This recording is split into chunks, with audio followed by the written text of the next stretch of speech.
Welcome back to another episode of Head to Heads. Me and Sideshow going at it yet again. And today we are going to discuss Will Echo, the newest hero, potentially the last hero in Overwatch 1. If you believe Jeff. I don't believe him. I think he's got 18 other heroes for Overwatch 1. No, that's a lie. I think I obviously believe Jeff.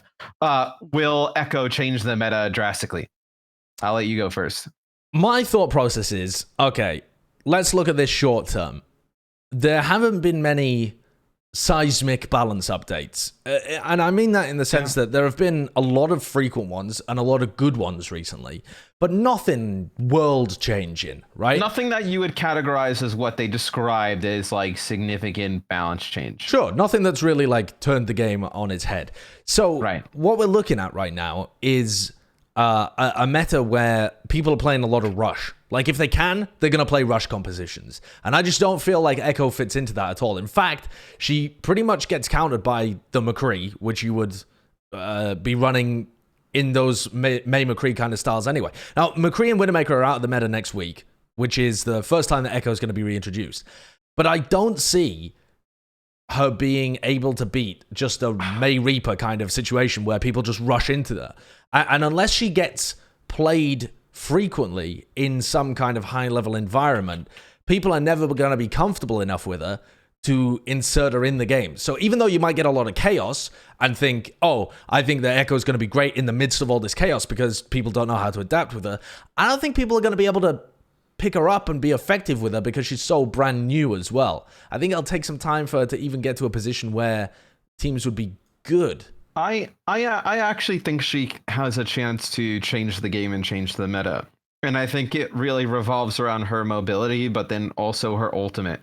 Because I think you can do a lot of wacky things to opposing teams by, let's say for argument's sake, like you can force out their sound barrier with your own, and then you have an Echo and you copy the Lucio and then basically get another one or another nano boost, and you can kind of stack some crazy ultimates that come along.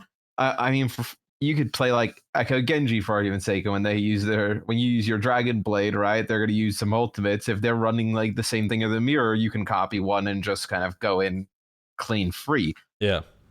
I do think, though, caveat on this, you will have to see probably a lot of the experimental changes with CC go live for her to get play, because I think, to your point, that unlocks some other things to be played outside of May Reaper, where right now I think if the game were to stay the same, they roll out the experimental card, which is the CC nerfs, and that doesn't really do it for them, and we don't see any significant shift in balance philosophy after that, I think you're just going to see status quo, where I think the safest compositions are, May McCree 1 week, then we see May Reaper the next week, and you just kind of run teams down on the May wall.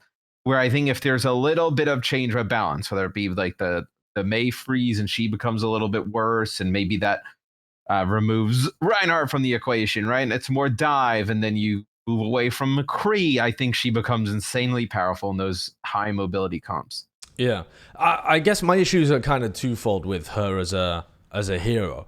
One being that I feel like fundamentally in Overwatch, the ults are not normally what win things. Like normally, if you beat people just in the neutral, like that's one of the reasons why the rush compositions are so good, right? It's not because people are getting 6-man blizzards. Yeah, you just don't need the ults. You can use just your raw abilities to be able to isolate someone with a May wall, rush them down, you get a pick. And so the ults are more of like a layer on top of that, like an extra layer of strategy on top. But most of the time, but most of the time, just your neutral game is that you are going to be able to try and rush down people and get a pick that way. Whereas Echo, to me, seems very ult dependent, but not because her kit is bad. Her kit does a lot of damage and it does good tank shredding as well. But I don't think she'll be able to have that much effectiveness. Right. Well, at the speed that people are going to be playing at, and that also applies to dive as well. I think, like, say you're playing like Echo Tracer seems like a fairly reasonable idea of what people might play if they were playing some kind of dive stuff, and the other team is playing like a Sombra Tracer or something. I feel like getting your tanks hacked is more effective to winning that tank battle than just having them take a lot of damage from the Echo. And so I feel like there's ways that you're going to be able to play around her that mitigate the fact that her kit seems really powerful. She won't be involved. Like, for as long as May comps are a thing, she won't be involved, I don't think. And that is strictly because when the May comps see her, she can't really go up in the sky. She kind of has to play with her tanks and team at that point. And even if she goes up in the sky and starts putting down a little bit damage from above, the May comp will just run through you. It's the same type of thing where you see like a May Reaper comp against a team that doesn't have May Reaper. What do? They just barrel on through them with the Reaper and they just blow up the tanks. Yeah. I'm just kind of banking more on those experimental changes going through, because a lot of the times when we've seen things go into the experimental card, they've just gone into the game. Yeah, that's true. Outside of like the drastic things where you see like Fat McCree, the Fat McCree 3-2-1, like that stuff obviously didn't make it in, but any of the smaller balance changes they put on there usually does make it through. And I think there's not really a downside to those CC changes.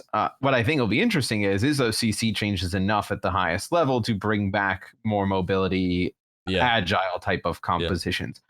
I'm not convinced on that, but I think if they do come back and it is playable, I think Echo will be a big part of it. I think you've also got to consider whether she's super counterable just by playing something like the Widow as well. Because if Widow Tracer was something that people played for a long time, and if there are maps where you just can't play Echo whatsoever because flying around with a big old hitbox into a sniper is probably going to be a bad idea. It's super. So Dive at its core is like it's about approaching your enemy without taking too much damage and then jumping on them, right? Like, but you have to be able to approach. You can't just launch yourself from Narnia. Like that's what Roshan used to do back in the day when they were trying to play Dive. Man. So you have to be able to get into position before you actually engage. I think at the highest level, I think Echoes are going to find it a little difficult to be able to get into position with the rest of their team. Because you're in the sky. Scenario. Like, there's nothing to hide behind in the sky. What, are you going to hide behind the clouds? The scary scenario where she ends up in the pot with Pharah, and she's a less effective version of Pharah, just putting down AoE damage, splash damage against those bigger kind of competition. Yeah. Where Pharah, we don't see get a ton of play in the Overwatch League, and people probably are like, oh, I get dominated by Pharah Mercy in my games. Why does anybody? Well, yeah, the Widowmakers and McCrees at this level are just way better, right? They're just playing fast before they can do damage. Yeah. Where I think if you play fast into Echo, that would be where she would struggle. Yeah, probably. Which I don't see that going away anytime soon, unless the experimental card changes go through. Probably need another pass on speed boost as well, but I think that Echo definitely will get played. I just don't think that she'll have a big change to the meta. I don't think she's going to be meta defining. I think it's almost inevitable that some team will try and make use of her because she adds like this level of variability and clutch potential where the worst team might be able to just pull out a ridiculous play on Echo. There's also like the elephant in the room that she's a fuck ton of fun to play. Oh yeah, she's so good. So she's going to be the ultimate pub stomping pick, which means she could be very well out of the meta a lot of the times, right? Very good point. We've already seen like how it affects like May and Widowmaker, McCree and Widowmaker. Yeah. Where they could be very well gone every other week. I think Echo Tracer, Ashe easily join that pool of heroes that are just super fun to play, that people are gonna get banned on a recurring basis, which does that achieve what then you go into hero pools, right? I don't want to go. We only got 10 minutes for this, but like it would be kind of disappointing to see her get banned pretty consistently. True. But I think that, there's always potential that changes up, and it'll stop people throwing your ranked games on Echo as well, because I know for a fact that as soon as Echo is available in all of our ranked games and being played a lot, that there are going to be people just insta-locking her, running into the enemy team to try and get a shatter and just feeding their life away. And I hope you're ready to try and win 5v6, Matt, because I'm not. No. And you know what? I still won't play May. Well, there you go. I'll still refuse to play May. I think that's our thoughts summed up then. Yeah. What do you think? What do you think, chat? People in the video comments, YouTube description, Reddit. Let us know what you think. Is Echo going to change the meta up? I saw a lot of people predicting that she would get paired alongside Mercy. Mercy's not available this week, but You know, according to the Echo tournament, not many people will play Mercy with her anyway. So interesting stuff. Yes. We'll see. It'll be fun. We'll see. Let us know what you think in the comments section below and hit that subscribe bell. Smash it. Smash it with some sticky bombs.